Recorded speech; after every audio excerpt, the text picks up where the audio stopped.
প্রত্যেকেই ভোট কেন্দ্র আপনারা পাহারা দিবেন, ভোটের ফলাফল হাতে নিয়ে তারপরে আপনারা বেরোবেন, শান্তি বজায় রাখবেন, আইন শৃঙ্খলা বাহিনীকে সহায়তা করবেন, ভোট কেন্দ্রে যাতে কোনো অনিয়ম না হয় সেজন্য আপনারা সবাই সতর্ক থাকবেন, সজাগ থাকবেন, যাতে সবাই মা বোনেরা নিজ নিজ পরিচয় দিয়ে ভোট দিতে পারেন সেই ব্যবস্থা করা হবে ইনশাআল্লাহ।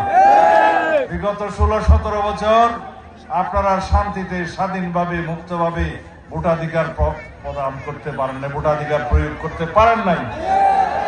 ইনশাআল্লাহ এইবারের ভোটাধিকার প্রয়োগের মধ্য দিয়ে বাংলাদেশের নতুন যাত্রা শুরু হবে, শক্তিশালী গণতন্ত্র প্রতিষ্ঠা হবে ইনশাআল্লাহ।